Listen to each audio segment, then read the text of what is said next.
के वायरिंग को किस तरह से हमने यहाँ पर पहुँचाया है। तो बात कर लेते हैं एमसीबी की। तो यहाँ पर आपको इस टाइप की एमसीबी चाहिए जिसमें सी टाइप भी हो सकती है, बी टाइप भी हो सकती है। एसी वगैरह के लिए आप सी टाइप लगाइए और रूम्स वगैरह के लिए आप बी टाइप लगाइए। आइसोलेटर की बात कर ली जाए तो यहाँ पर 40 एम्पियर का आइसोलेटर लगाना पड़ेगा, क्योंकि जो घर का लोड होता है उस हिसाब से ही आपको इसका रेंज चॉइस करना होगा। वायरिंग की बात कर ली जाए तो यहाँ पर 1.2.5 mm का यहाँ पर वायर देखने को मिलता है। जो एसी का है ये न्यूट्रल है, ठीक है। आपको अलग अलग कर लेने हैं सारे न्यूट्रल। अब 1.5 का न्यूट्रल यानी कि रूम से जो आ रहे हैं सर्किट लाइन, वो भी आपको ब्लू कलर के देखने को मिल रहे हैं। यहाँ पर ब्लैक कलर का ऐड नहीं किया है। तो इन दोनों वायरों को, न्यूट्रल और फेज को हम यहाँ पर साइड करते हैं और पता करते हैं न्यूट्रल कौन सा है, फेज कौन सा है। तो यहाँ पर हमें पता चल चुका है न्यूट्रल ब्लैक कलर के और ब्लू कलर के हैं। तो इन सभी को हम आपको साइड में करके अब हम आपको एमसीबी लगाना सिखाएंगे। तो यहाँ पर 12 मॉडल का एमसीबी बॉक्स है। इसके ऊपर आप 10 एमसीबी इंस्टॉल कर सकते हैं और एक आइसोलेटर इंस्टॉल कर सकते हैं। तो यहाँ पर एमसीबी की बात कर ली जाए तो एसी वगैरह के लिए आपको 20 एम्पियर से लेकर 32 एम्पियर तक की एमसीबी आपको यूज लेनी होगी और रूम के सर्किट के लिए आपको 16 से लेकर 20 एम्पियर तक आपको यूज लेना होगा। इस तरीके से आपको कैलकुलेशन आपके घर के एसी कितने टन की आपको लगानी है उस हिसाब से और आपके कमरे में लोड कितना है उस हिसाब से, ठीक है। और यहाँ पर 40 एम्पियर का यहाँ पर आइसोलेटर ऐड हो गया। अब यहाँ पर जो एमसीबी है वो यहाँ पर सेटअप हो चुकी है। अब यहाँ पर जो येलो कलर के दिख रहे हैं ये एसी के हैं, ठीक है। तो एसी के लिए यहाँ पर 2.5 mm का वायर यूज लिया गया है रूम से लेके अंदर यहाँ तक। तो यहाँ पर 4 एमसीबी का साइज करके यहाँ पर इस तरीके से आपको पकड़ लेना है। अब आप कहेंगे कि बेसिकली आप रूम की सर्किट को नीचे क्यों लगा रहे हो, इसका मैं आपको आगे वीडियो के अंदर बताने वाला हूँ क्यों लगा रहा हूँ, ठीक है। मैं नीचे क्यों लगा रहा हूँ, इलेक्ट्रिशियन तो ऊपर लगाते हैं, ठीक है। तो मैं आपको आगे अच्छे से समझाऊंगा। तो इस तरीके से आपको क्या करना है कि एक एक वायर को पकड़ के बीच बीच में टेप आपको लगा देनी है। ये देसी जुगाड़ है, देसी तरीका है, आप इस तरीके से करिएगा, ठीक है। तो यहाँ पर आप देख सकते हैं 4 वायर बन चुके हैं 4 एमसीबी के और यहाँ पर थोड़े थोड़े आपको इनको ऊपर से कट कर लेने हैं। कट इस वजह से करना है ताकि एमसीबी बॉक्स के अंदर जो एमसीबी लगाई गई उसके अंदर अच्छे से वायर सेट हो जाए, ठीक है। तो यहाँ पर देख सकते हैं 4 वायर यहाँ पर तैयार हो गए हैं एसी वगैरह के लिए। ये एसी और गीजर के लिए यहाँ पर लाइन है और एक हॉल की लाइन है, ठीक है। अब यहाँ पर आपको रूम की लाइन को किस तरह से ऐड करना है, यहाँ पर आप देख सकते हैं रेड कलर के 1.5 mm के वायर हैं जो रूम के लिए सर्किट होते हुए आ रहे हैं। यहाँ पर इस साइड से अगर मैं लगाता हूँ तो यहाँ पर साइज नहीं बैठने वाला है, यहाँ पर एमसीबी के अंदर फंस जाएंगे वायर। तो हम क्या करेंगे, उस साइड से हम इसका साइज करेंगे। तो यहाँ से फर्स्ट वाली 4 एमसीबी हैं उसके अंदर हम इन चारों वायरों को ऐड कर देंगे इस तरीके से। तो यहाँ पर आप देख सकते हैं चारों वायरों को पकड़ना है और इस तरीके से अंदर डालना है और यहाँ पर अपने हाथ से ही साइज कर लेना है, ठीक है। साइज करके इस तरह से आपको बाहर निकाल देना है और इसको भी उसी तरीके से ही टेप कर देना है जिस तरह से आपने एसी वगैरह के वायर को टेप किया था। एक एक करके इस तरीके से आपको टेप कर देना है ताकि इसमें भी ब्रिज बन जाए अलग अलग वायर की, ठीक है। तो यहाँ पर 4 एमसीबी के लिए 4 वायर तैयार हो गए हैं। अब लगाने से पहले हम आप लोगों को टेस्टिंग करवाएंगे इन सभी वायरों की। वायर की टेस्टिंग से हमें फायदा ये होने वाला है कि हमें अभी ही पता चल जाएगा कि हमारे कमरों में किस जगह पे फॉल्ट देखने को मिलता है, कौन से कमरे में है, ठीक है। तो यहाँ पर न्यूट्रल की यहाँ पर साइड में है और यहाँ ऊपर से आ रहे हैं और यह नीचे से आ रहे हैं, इनकी बाद में बात करेंगे। यहाँ पर सबसे पहले हम एसी के वायर को टेस्ट करेंगे क्योंकि एसी का वायर जो होता है वो सीधा रूम से होते हुए यहाँ एमसीबी बॉक्स तक आता है, ठीक है। यहाँ हम इन सभी वायरों को टेस्ट करेंगे। टेस्ट करने के लिए आपको एक फेज वायर लेना है यानी कि चालू वायर लेना है, ऑनलाइन वायर लेना है। यहाँ पर टेस्टर से देख सकते हैं आप, यहाँ पर लाइन जो है चालू है। अब इस लाइन को हम यहाँ इन सभी वायरों के अंदर टेस्ट करेंगे। इससे पहले हम एक एलईडी लाइट को ऐड कर देंगे सीरीज कनेक्शन में इस तरीके से। तो आप देख सकते हैं एक वायर मैंने यहाँ पर ऐड कर दिया और एलईडी का जो सेकंड वायर आपको देखने को मिल रहा है इसके अंदर हम टेस्ट करते हैं। तो यहाँ पर आप देख सकते हैं कि एलईडी जो है ग्लो कर रही है, टेस्टर ग्लो कर रहा है। और यहाँ पर आप देख सकते हैं हल्की सी अर्थिंग आ रही है क्योंकि यहाँ पर 24 आवर्स तक बारिश हो रही थी और काफ़ी ठंड भी हो रही थी। तो उस हिसाब से क्या है कि जितने भी दीवारें हैं सभी दीवारों के अंदर सीलिंग आ गई है।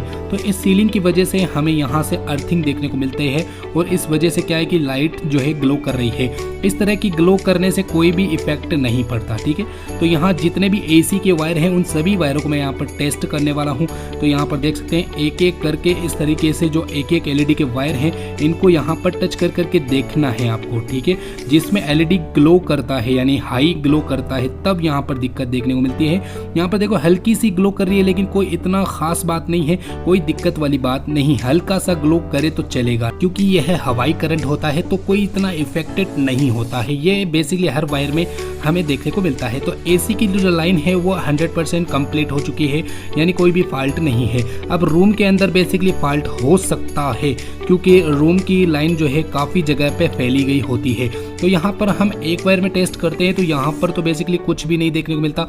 सेकंड वायर में हम टेस्ट करते हैं तो यहाँ पर हल्की फुल्की जो लाइट है वो थोड़ा एक्स्ट्रा ग्लो कर रही है, यानी कि इसके अंदर थोड़ा सा देखने को मिल रहा है। लेकिन बेसिकली इसमें भी कोई दिक्कत वाली बात नहीं है, क्योंकि बाहर जो हमारे छज्जे हैं वो गीले हो गए हैं बारिश की वजह से। इस वजह से क्या है कि यहाँ पर हल्की सी अर्थिंग आ रही है, कोई इतना इफेक्टेड बात नहीं है। अगर लाइट जो है वो तेज ग्लो करे तब यहाँ पर दिक्कत देखने को मिलती है, तब हमें फॉल्ट देखने को मिलता है। ठीक है, तो यहाँ पर रूम की जो लाइनें हैं वो भी एकदम 100% सेफ है। फेज की लाइन को हमने चेक कर लिया है। अब यहाँ पर न्यूट्रल की बारी आती है, तो न्यूट्रल को एक एक करके हम यहाँ पर उसी तरीके से टेस्ट करने वाले हैं। न्यूट्रल की एक एक वायर को सबसे पहले एसी के वायर को हम टेस्ट करेंगे। तो यहाँ पर चारों ब्लैक वायर के अंदर बिल्कुल भी यहाँ पर एलईडी ग्लो नहीं कर रहा है। तो यहाँ पर जो शॉर्ट सर्किट है बेसिकली किसी भी वायर के अंदर हमें नहीं देखने को मिल रहा है, यानी कि हमारी जो वायरिंग है वो एकदम परफेक्ट है। अब हम आपको एमसीबी को सेटअप करना सिखाएंगे। तो एमसीबी को आप यहाँ से रिमूव कर देंगे, 4 एमसीबी को यहाँ से बाहर निकालेंगे एसी वाली, और इन चारों एमसीबीओ को एसी वाले वायर के अंदर ऐड करना है। यहाँ पर आपको ध्यान रखना है कि कितने एम्पियर की एमसीबी यहाँ पर यूज लेनी है।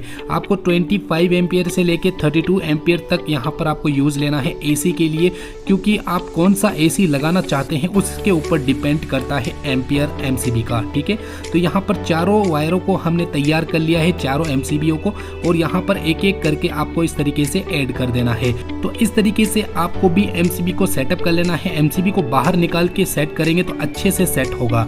यहाँ पर जो जगह है यहाँ पर मिल नहीं पा रही है, तो आपको एक स्क्रू ड्राइवर लेना है और इस तरीके से इधर उधर कर देना है। बस यहाँ पर एमसीबी की जगह आपको देखने को मिल जाती है। इस तरह की सिचुएशन काफी इलेक्ट्रिशियन के पास मिल जाती है। ठीक है, तो फ्रेंड्स वायरिंग जो है कंप्लीट हो चुकी है एसी की, और एसी की वायरिंग आपको पता है 2.5 mm की रूम से होते हुए सीधा एमसीबी बॉक्स तक आ रही है। और आप देख सकते हैं 4 एमसीबीओ के अंदर अलग अलग 4 वायर हमने फेज कनेक्शन के ऐड कर दिए हैं इस तरीके से। अब यहाँ पर 4 रूम के 4 सर्किट यहाँ पर देखने को मिलते हैं जो फेज कनेक्शन होते हैं 1.5 mm के। तो इसके लिए आपको चारों एमसीबीओ को बाहर निकालना है, और आपको एमसीबी टाइप की बात करें तो यहाँ पर 16 एम्पियर की एमसीबी का यूज लेना होगा, और 20 एम्पियर का यहाँ पर एमसीबी का यूज ले सकते हैं। अकॉर्डिंग आपके जो लोड है उस हिसाब से ही आपको तय करना होगा कि कितने एम्पियर की एमसीबी आपको रूम के सर्किट के अंदर चाहिए। तो हमने यहाँ पर ऐड कर लिया है इस तरीके से एमसीबीओ को, और यहाँ पर रूम की जो वायरिंग है वो हमने फिट कर लिया है। अगर एमसीबी बॉक्स में जगह नहीं होती है हाथ वगैरह जाने की, तो आपको एमसीबी को बाहर निकाल के जैसे मैंने आपको दिखाया उसी तरीके से ही आपको वायरिंग करनी है, तो अच्छे से वायरिंग हो जाती है। यहाँ पर 8 वायर हमने 8 एमसीबीओ के अंदर ऐड कर दिया है इस तरीके से। अब यहाँ पर हमें लूपिंग वायर कनेक्शन करना है, यानी कि एमसीबी के फेज कनेक्शन को दौड़ाना है। तो यहाँ पर जितने भी एमसीबी है उन सभी की लाइनों को खोलना है, और आपको 1.5 नहीं 2.5 mm का यहाँ पर ऐड करना है लूपिंग के अंदर। तो आपको लूपिंग कैसे करना है, वैसे तो लूपिंग वाली ब्लेड यहाँ इसके अंदर देखने को मिल जाती है, लेकिन आप वायर लगाते हैं तो काफ़ी अच्छा खासा फिनिशिंग और काफ़ी अच्छा खासा लोड भी चला सकते हैं। तो यहाँ पर आपको वायर का खास तौर पर यूज़ लेना है। यहाँ पर आप देख सकते हैं लूपिंग बेसिकली इसको कहते हैं, यानी कि सभी एमसीबीओ के ऊपर वाले एरिया में लूप कर देना, यानी कि सभी लाइनों को आपस में जोड़ देना, पैरेलल कर देना इस तरीके से।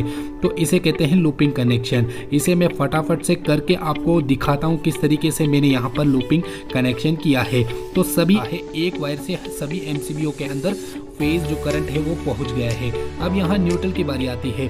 न्यूट्रल बेसिकली सभी के अंदर कनेक्ट हो गया है। अब यहाँ पर हम ऐड करेंगे तो यहाँ से जो न्यूट्रल की लाइन है वो सभी एसीओ के अंदर और सभी कमरों के अंदर पहुंच जाती है। तो ये न्यूट्रल बिल्कुल कॉमन होता है, इसके अंदर कोई भी स्विचेस कोई भी कनेक्टर नहीं लगाया जाता, ये डायरेक्टली कनेक्शन होता है।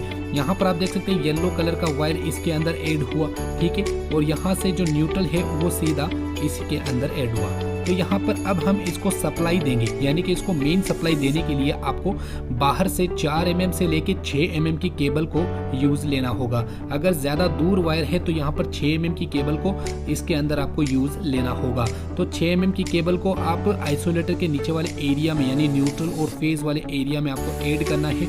यही मेन पावर सप्लाई है, यही जो लाइन है वो मीटर से आ रही है, इसी के अंदर ही पूरा मेन कनेक्शन चलता है, इससे ही पूरे लोड चलेंगे। तो यहाँ पर आइसोलेटर के अंदर न्यूट्रल फेज को ऐड करने के बाद यहाँ पर वायरिंग जो है कंप्लीट हो चुकी है। अब यहाँ पर आप देख सकते हैं फेज कनेक्शन सीधा नीचे से ऊपर आता हुआ सभी एमसीबीओ में गया, और न्यूट्रल की बात करें तो न्यूट्रल सभी न्यूट्रल के अंदर कनेक्ट हो गया नीचे से ऊपर तक। अब हम आपको एमसीबी का पूरा व्यू दिखाते हैं। तो यहाँ पर आप देख सकते हैं, अब आपको यहाँ पर यह लग रहा होगा कि इसके अंदर और वायरिंग थी वो कहाँ गई।